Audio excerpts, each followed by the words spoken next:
안녕하세요. 반갑습니다. 테크 흐름 살펴보는 IT 뉴스. 여러분께서 지금 보신 영상은 러비뉴스입니다.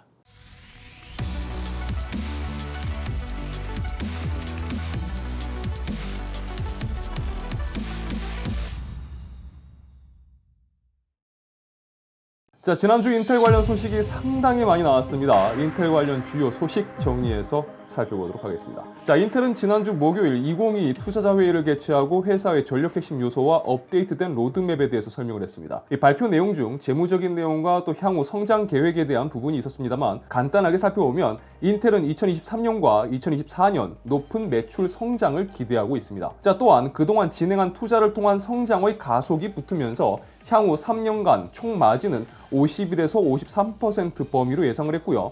2025년과 2026년에는 54에서 58%로 마진이 확대될 것으로 예상을 했습니다. 자, 그리고 이날 발표된 내용들 중 하드웨어 관련한 부분만 살펴보면요. 1분기 노트북용 알케미스트 외장 GPU를 발표하고 2분기 중으로 데스크탑용 모델을 발표, 그리고 3분기에 워크스테이션급 모델을 선보일 예정이라고 합니다. 자, 그리고 이런 라인업의 출시를 통해서 올해 최소 400만 개의 개별 GPU 출하를 계획하고 있다고 밝혔습니다. 자, 그리고 인텔은 2024년을 목표로 3세대 그래픽 카드인 셀레스티얼을 준비 중이라고 합니다. 자, 그리고 공개된 로드맵상에 새로운 제품 포지션명이 등장했는데요. 쉽게 말해서 엔비디아라든지 AMD의 플래그십 라인이라고 볼 수가 있을 겁니다. 자, 그러니까 인텔이 공개한 로드맵에 따르면 2023년과 2024년까지 배틀메이지 아키텍처까지는 인텔은 딱히 엔비디아라든지 AMD의 최고 사양 라인과 경쟁 구도를 잡기보다는 이 보급형 라인부터 중상급기까지 차근차근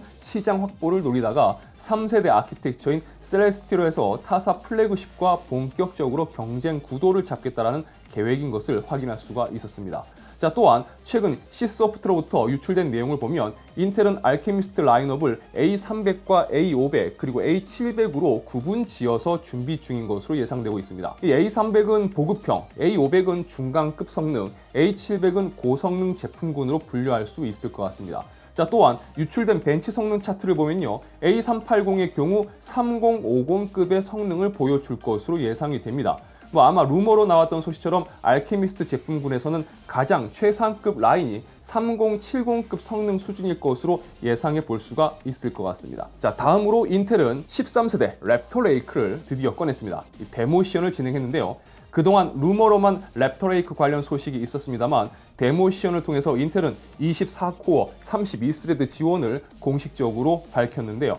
특징으로 한다면 P코어는 여전히 8코어고요. 2코어가 대폭 늘어나서 16코어가 탑재됩니다. LJ1700 소켓과 호환이 되고요. 기존 보드와 호환 부분에서 바이오스 업데이트 필요성 등에 대해서는 언급되지 않았습니다. 하지만 현재 12세대용 보드가 DDR4 버전과 DDR5 버전으로 나뉘는 것을 볼 때 13세대 랩터 레이크도 DDR4 메모리를 지원할 것으로 예측을 해볼 수가 있을 것 같습니다. 자, 데모 시연에서는 블렌더 및 어도비 프리미어를 통한 CPU 코어 사용에 대한 부분이 포함되었습니다. 인텔은 13세대에서 이전 세대 대비 두 자릿수 이상의 성능 향상을 약속했지만 어쨌든 이건 실제품의 출시 후 상황을 지켜봐야 될 것 같습니다. 자, 그리고 인텔의 13세대 랩터 레이크 관련 데모 시연 후 무어의 법칙은 죽었다에서는 인텔이 13세대로 출시일을 예정보다 1분기 더 앞당길 것으로 예측했습니다.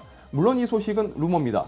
루머에서는 랩터 레이크의 출시일이 당겨지는 이유로 AMD의 젠4가 3분기 출시 예정이라는 소문이 있기 때문에 인텔이 AMD 젠4 출시에 대응하기 위해 출시를 앞당길 수가 있다는 겁니다. 어쨌든 루머니까요. 이것 역시 앞으로의 상황을 지켜봐야 될 것 같습니다. 자, 다음으로 삼성 소식을 좀 살펴보도록 하겠습니다. 국내는 이게 매스컴의 통제가 잘 되는지 국내 대형 언론사들은 이 내용에 대해서 크게 다루지 않고 있는 것 같습니다만 현재 삼성은 해외 쪽에서는 굉장히 부끄러운 상황이 연출되고 있습니다. 자, 우선 국내 인포스탁 데일리에서 단독으로 삼성 경영진단이 이 파운드리 공정 수율 문제에 대해서 문제를 삼고 있고 내부 감사를 한다라는 식의 보도가 나왔습니다. 자, 내용을 간단히 정리를 해보면 삼성전자의 파운드리 쪽 최첨단 공정의 수율이 과장되었다는 겁니다. 해당 사업부에서 이를 과장해서 보고했고 또 삼성 경영진단은 이 수율 부분의 보고 내용이 허위일 가능성에 무게를 두고 있고 첨단 공정 수율 확보에 들어간 투자금이 제대로 사용되었는지에 대해서도 내부적으로 조사,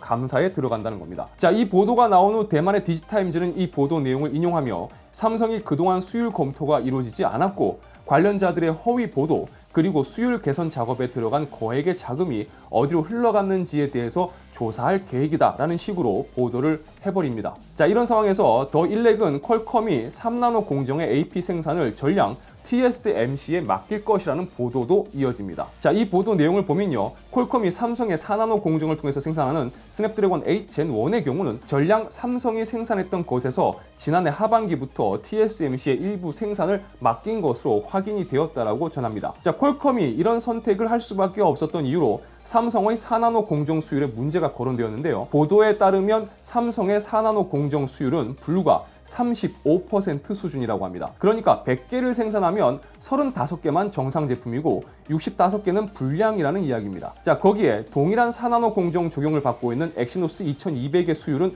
더 낮을 것이라고 예측했습니다. 자, 그나마 퀄컴 칩의 35% 수율도 퀄컴 쪽 기술 인력과 임원들이 상주하면서 수율 문제를 나름 해결해서 끌어올린 것이라고 합니다. 자, 만약 이 보도 내용이 맞다면 삼성의 현재 4나노 공정 수율은 굉장히 심각한 수준이라고 볼 수가 있을 겁니다. 자, 이런 상황에서 내년 3나노 양산화는 상당히 어렵다고 볼 수도 있겠죠. 자, 게다가 퀄컴이 3나노 생산을 전량 TSMC로 옮겨간다고 한다면 삼성은 파운드리 사업 부분에 상당한 타격을 입게 된다고 볼 수가 있을 겁니다.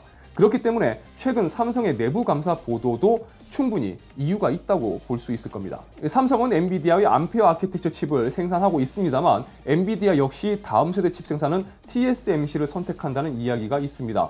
퀄컴 역시 다음 세대 칩은 TSMC로 넘어간다고 합니다. 삼성 파운드리의 위기라고 봐야 될까요? 이 TSMC를 열심히 쫓아가야 되는 상황에서 손에 들고 있던 밥그릇마저 죄다 TSMC에 뺏기는 건 아닐지 모르겠습니다. 자, 소니는 플레이스테이션 5에 사용할 VR2의 디자인을 공개했습니다. 일단 디자인만 공개되었고요. 세부적인 스펙은 공개되지 않았습니다. 소니의 공식 보도 자료에 따르면 이전 세대 VR보다도 착용감에 더 신경을 썼고 더 얇아졌고 또 렌즈 조정 다이얼이 추가되었고요. 헤드셋에 내장 모터가 또 탑재되었다고 합니다. 자, 또한 장시간 사용 시 내부에 열이 차는 것을 방지하기 위해서 통풍구를 만들었다고 하는데요. 일단 그동안 루머로는 4K HDR을 지원할 것이라는 이야기도 있었는데 디자인이 공개가 됐으니까 조만간 출시가 가까워졌다고 볼 수가 있을 겁니다. 아마도 머지않아서 구체적인 스펙 공개도 있을 것으로 예상되네요. 자, 유튜브 러브다천스는 IT 관련 정보와 리뷰, 언박싱 그리고 팁을 전해드리고 있습니다. 영상이 유익하시다면 좋아요와 구독 그리고 알람 설정 부탁드리겠습니다. 시청해주셔서 진심으로 감사합니다. 지금까지 아트였습니다. 좋은 하루 되세요. 이런저런 일들 때문에 영상 작업을 못 해가지고요. 사연이 굉장히 많이 밀렸네요. 자, 구독자 이관우님이 19일에 생일이시다고 합니다. 고3인데도 벌써 마이스토고 다니면서 회사에 출근을 하고 있다고 하세요. 비슷한 나이 친구들은 놀고 있는데 관우님은 회사에서 눈치 보면서 일하고 있어서 너무 힘들다고 하셨습니다. 자, 사회생활을 일찍 경험하고 계신 겁니다. 그렇죠? 저는 근데 좀 다르게 생각되는 게 지금 비슷한 놀고 있는 친구들 있죠.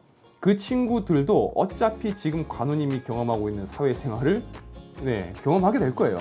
단지 좀 늦게 경험한다는 건데 친구들이 그 사회생활을 처음 경험하면서 힘들어할 때, 그러니까 지금 관우님이 지금 힘들어하는 것처럼 그때 오히려 관우님은 여유가 생길 겁니다. 그리고 노는 것도 물론 좋겠지만 뭔가 굳이 따져보면 비생산적이잖아요. 오히려 관우님은 미리 탄탄하게 기반을 만들고 있다고 생각하시면 괜히 친구들 부러워하지 않으셔도 될 거라고 생각합니다. 그러니까 힘내시고요. 오히려 사회생활 일찍 시작하신 만큼 중간에 당황하지 않으시고 쭉 한 길 잘 걸어가신다면 친구들보다도 빠르게 자리 잡으실 수 있을 거라고 생각합니다. 힘내세요. 화이팅! 그리고 생일 축하드립니다. 자, 그리고 19일에 CHC님도 생일이셨다고 합니다. 엮어서 축하해 주시죠 라고 하셨는데 오늘 어차피 다 얘기할 겁니다. 이제 전역하고 대학 들어간다고 하셨는데 20학번이라고 하셨어요. 자, 이제 군대도 다녀오셨겠다. 본격적으로 대학 생활을 즐기시면 되겠죠. 물론 시국 때문에 참 뭔가 이렇게 즐겁게 할 수 있는 것들이 많이 없을 텐데 그래도 대학 생활은 저도 좀 아쉬움이 많이 남아요. 근데 정말 열심히 활발하게 즐기셨으면 합니다. 공부가 되었든 노는 게 되었든 무엇이든 간에요. 굉장히 활발하게 잘 즐기셨으면 좋겠어요. 추억도 많이 만드시고요. 자, 행복한 대학생활 응원하겠습니다. 그리고 생일 정말 축하드립니다. 자, 20일은 야희님의 생일이셨다고 합니다. 그런데 작년 여름부터 어머니가 암투병 중이시라고 하시네요. 옆에서 간병하면서 지내고 계신다고 하는데 다행히도 어머님 수술이 잘 되시고 항암 치료도 이제 한 번만 더 하면 끝나나 봅니다. 그래서 이번 생일에 가족들과 행복하게 보내고 싶다고 하셨습니다. 제가 좀 늦게 축하드리는데 생일은 잘 보내셨죠? 어머니 수술과 치료가 잘 되셔가지고 너무너무 다행입니다. 자, 남은 치료도 잘 받으시고요. 건강하게 오래오래 어머님께서 야희님과 행복하게 지내셨으면 합니다. 자, 늦었지만 야희님의 생일 진심으로 축하드립니다. 그리고 우리 어머님 오래오래 건강하시라고 제가 기도하겠습니다. 건강하셔야 돼요. 자, 20일 익스트림님도 생일이라고 하십니다. 3월에 자격증 시험 보러 가시는데 잘 되도록 응원해달라고 하셨어요. 제가 근데 이런 얘기 나오면 늘 드리는 이야기 있죠. 저희 구독자분들은 무조건 다 잘 되실 거고 잘 되셔야만 한다고요. 걱정하지 마시고요. 예, 분명 좋은 결과 있을 겁니다. 그리고 생일 진심으로 축하드립니다. 자, 20일 생일인 분들이 정말 많습니다. K-일렉트로닉 님도 20일에 생일이라고 하십니다. 자, 항상 봄방학에 생일이 있어서 생일빵. 요즘도 생일빵 해요? 예, 우리 때나 했던 거 아닌가요? 예, 모르겠습니다. 요새는 뭐 강도가 좀 센가요? 저희는 진짜 셌는데. 여튼 뭐 정작 친구들한테 축하를 못 받는다고 하시는데요. 걱정하지 마세요. 제가 있잖아요. 예. 물론 좀 늦게 축하드려서 너무 죄송하지만 그래도 우리 K-일렉트로닉님의 생일을 진심으로 축하드립니다. 정말 축하드려요. 너무너무 축하드립니다. 자, 그리고 이 사연은 별로 소개하고 싶진 않은 사연인데 그래도 그렇죠. 구독자 사연을 제가 가려서 소개하면 안 되겠죠. 자, 이준호님이 20일에 연애 100일째 되는 날이라고 하셨습니다. 네, 100일. 연애 100일. 이런 것도 챙기는군요. 네. 자랑하는 거 아니라고 하셨는데 제가 정확히 팩트를 말씀드리면요. 이건 누가 봐도 자랑이거든요. 자랑이 아니라고 생각하는 건 준호님만 그런 거고요. 사연을 읽고 있는 저도 그렇고 이 영상을 보는 분들도 그렇고 누가 봐도 이건 자랑입니다. 네, 부럽네요. 네. 게다가 뭐 심지어 혹시나 볼 수 있을지 모르겠는데 뭐 이렇게 쓰셨는데 여친님께서 이 영상을 볼지도 모른다는 거죠. 그리고 뒤에 멘트가 저는 좀 다르게 얘기하겠습니다. 구독자 여러분, 제가 진짜 많이 사랑합니다. 자, 어쨌든 진심으로 100일 축하드립니다. 앞으로 1000일, 만일 쭉쭉 이쁜 사랑하시길 응원하겠습니다. 화이팅! 자, 그리고 나태한 유신님이 21일 생일이셨다고 합니다. 방학 시즌의 생일이라서 친구들하고 생일 파티도 못하고 그래서 더더욱 슬프다고 하셨는데요.